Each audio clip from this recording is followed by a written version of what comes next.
शिव पुराण श्री रुद्र संहिता द्वितीय खंड अध्याय 26वां। दक्ष का भगवान शिव को शाप देना। ब्रह्मा जी बोले, हे नारद, पूर्व काल में समस्त महात्मा और ऋषि प्रयाग में इकट्ठा हुए। वहां पर उन्होंने एक बहुत विशाल यज्ञ का आयोजन किया था। उस यज्ञ में देव ऋषि, देवता, ऋषि, मुनि, साधु, संत, सिद्धगण तथा ब्रह्मा का साक्षात्कार करने वाले महान ज्ञानी पधारे, जिनमें मैं स्वयं अपने महातेजस्वी निगमों आगमों सहित परिवार को लेकर वहां पहुंचा। वहां बहुत बड़ा उत्सव हो रहा था। अनेक शास्त्रों में ज्ञान की चर्चा एवं वाद विवाद हो रहा था। उस यज्ञ में त्रिलोकीनाथ भगवान शिव भी देवी सती और अपने गणों सहित पधारे थे। भगवान शिव को वहां आया देख मैंने सभी देवताओं, ऋषियों, मुनियों ने उन्हें झुककर भक्ति भाव से प्रणाम किया तथा अनेक प्रकार से उनकी स्तुति की। शिवजी की आज्ञा पाकर सभी ने अपना आसन ग्रहण कर लिया। इसी समय प्रजापति दक्ष भी वहां आ पहुंचे। वे बड़े ही तेजस्वी थे। प्रजापति दक्ष ने मुझे प्रणाम करके अपना आसन ग्रहण कर लिया। वे ब्रह्मांड के अधिपति थे, इसी कारण उन्हें अपने पद का घमंड हो गया था। उनके मन में अहंकार ने घर कर लिया था। ब्रह्मांड के अधिपति होने के कारण वे सभी देवताओं के वंदनीय थे। सभी ऋषि मुनियों सहित देव ऋषियों ने भी मस्तक झुकाकर प्रजापति दक्ष को प्रणाम किया और उनकी स्तुति कर उनका आदर सत्कार किया। परंतु त्रिलोकीनाथ भगवान शिव शंभु ने ना तो उन्हें प्रणाम किया और ना ही अपने आसन से उठकर दक्ष का स्वागत किया। इस बात पर दक्ष क्रोधित हो गए। ज्ञान शून्य होने के कारण प्रजापति दक्ष ने क्रोधित नेत्रों से महादेव जी को देखा और सबको सुनाते हुए उच्च स्वर में कहने लगे।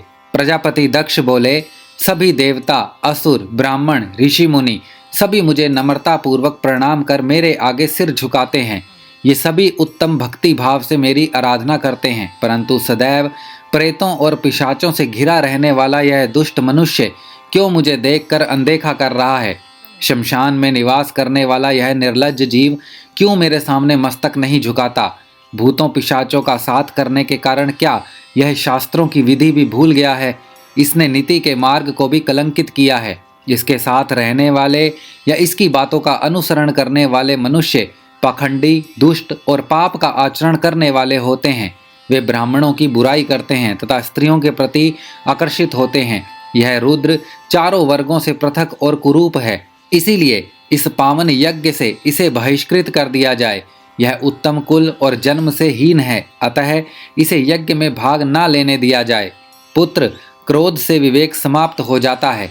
दक्ष ने शिव के लिए अपशब्द कहते समय उसके परिणाम पर तनिक भी विचार नहीं किया।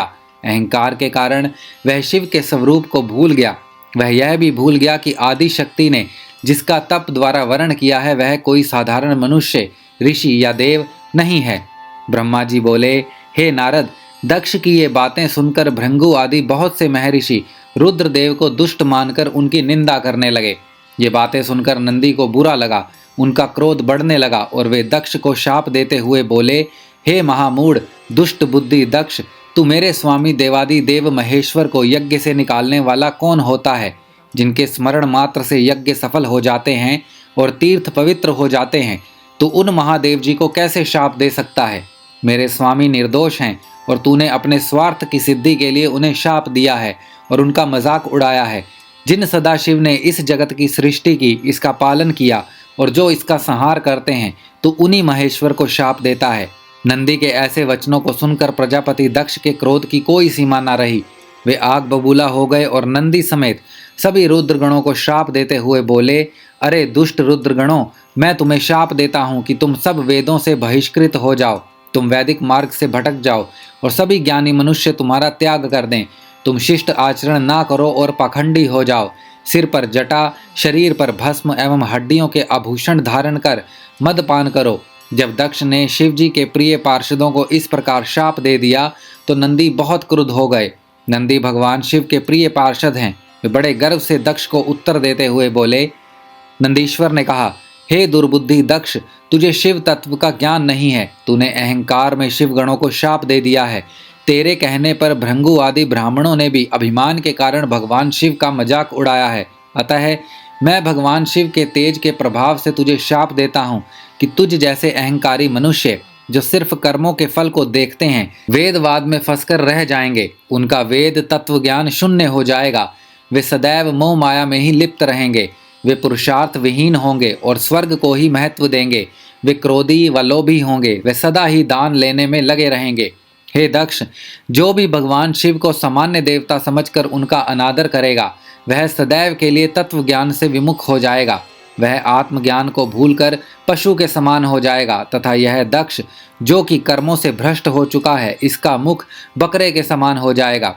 इस प्रकार बहुत गुस्से से भरे नंदी ने जब दक्ष और ब्राह्मणों को श्राप दिया तो वहां बहुत शोर मच गया। भगवान शिव मधुर वाणी में नंदी को समझाने लगे कि वे शांत हो जाएं।